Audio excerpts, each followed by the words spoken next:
Imagine a courtyard, completely slick with rain and darkness. The air is literally so thick with tension you can barely breathe. No pleasantries, no slow buildups. We are dropping straight into a life or death struggle right now. Every shadow hides a blade, and honestly, every heartbeat could be the last. What we're looking at here is a masterfully orchestrated ambush. It's a lethal trap, and the walls are rapidly closing in on our central figures, Feng Jingge and Xiao Jinghan.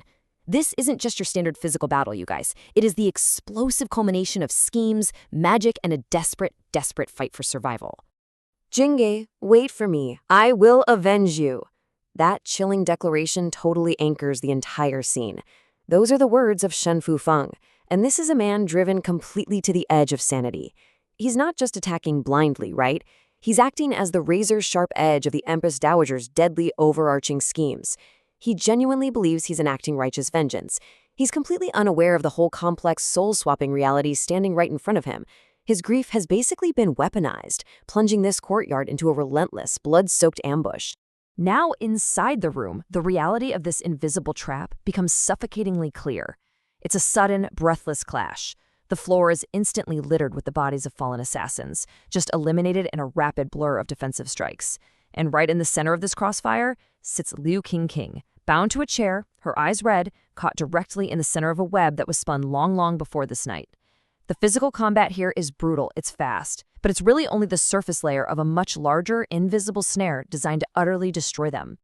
Shen Fufeng's relentless strike comes in a rapid, suffocating sequence. First, there's the courtyard ambush, which is just a sudden wave of lethal force. Second, the hostage standoff, where the emotional stakes are cranked way up to manipulate the battlefield. And third, his complete descent into madness. The net closes so tightly around Feng Jingge and Xiao Jinghan that physical combat alone, it's just no longer enough to break free. They're backed into an impossible corner where martial arts and swordsmanship simply cannot save them from the sheer volume of this assault. But amidst all the blood and the screaming steel, a frantic, terrifying realization dawns on Suzhou. A desperate intervention is needed. See, the only way to save Xiao Jinghan from immediate physical destruction in this chaotic ambush isn't with a sword. It's with a perilous, completely untested spiritual extraction. To save the physical form, they literally have to manipulate the soul itself. It's a wild, desperate move born out of absolute necessity, and it carries risks that are almost too massive to even calculate.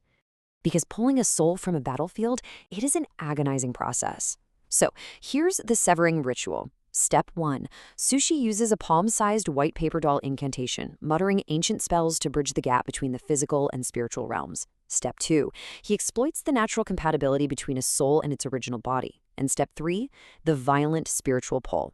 Guys, this isn't some gentle, floaty transition. It is an agonizing, tearing force. Xiao Jinghan's spirit is subjected to this massive, ripping gravity, tearing him away from the battlefield and pulling him forcefully back toward his original physical form. But of course, this desperate magic demands a horrifying cost. Sushiu lays it out with terrifying clarity. You will fall into the danger the prince is currently facing. So, by forcing Xiao Jinghan's soul back to his original body, Feng Jingge is violently evicted. That's the ultimate sacrifice of the ritual. Xiao Jinghan's survival means that Feng Jingge's physical body is left completely hollowed out, entirely defenseless, and stranded right in the middle of a literal war zone. So the magical solution to save one life instantly places the other in the most vulnerable position you could possibly imagine. The soul is severed. Instantly, all the color drains from Feng Jingge's face. Her eyes roll shut and she collapses like an empty vessel. And she doesn't just fall to the ground, she faints straight into the arms of the maddened Shen Fufeng. I mean, just imagine the horror of that moment. The person he's trying to avenge, the body he is obsessed with, goes completely limp in his grasp. It's just a chilling image of complete physical vulnerability, devoid of that fiery spirit that was there just seconds ago. What follows next is pure chaos. There's blood on the estate steps. Shen Fufeng is totally distracted, his mind practically shattering as he holds her lifeless body. And in that microscopic window of opportunity, a shadowy figure, Su Su, executes a blood-soaked rescue mission. Moving with impossible speed, he snatches Feng Jingge's vulnerable, unconscious body right off the steps, literally right from under Shen Fufeng's nose. It's this daring, breathless escape from the jaws of a madman, securing the physical shell so that her soul actually has somewhere to return to. But here's the thing. Securing the body is only half the battle. Now, a trans-dimensional tug-of-war begins. On one side, in the ancient study, we have Ald Kui surrounded by flickering lotus lamps, murmuring incantations, armed with silver needles. On the completely opposite side, in a modern room, we've got Xiao Jinghe amidst beeping medical monitors, utilizing a mystical crimson thread. It is such an incredible juxtaposition. You have two vastly different realms, two completely different methodologies, both violently pulling at the exact same thing. Feng Jingge's untethered soul. The spiritual tug-of-war is brutal, like a fast, heartbeat-like rhythm. First, Old Kui chants his ancient incantations, trying to establish a magical anchor. He drives a silver needle straight into Feng Jingge's physical middle finger to physically bind the spirit. But across the dimensional divide, Xiao Jinghe feels the pulse fading, so what does he do? He wraps a red thread around her fingers in the modern world and executes a desperate, retaliatory pull. Feng Jingge's consciousness is literally being ripped back and forth. One second she sees Old Kui's ancient study, the next she sees Xiao Jinghe's face. She's trapped in this suffocating, dizzying void between worlds. 3. That is the exact number of times her soul was fiercely won and lost in this brutal contest.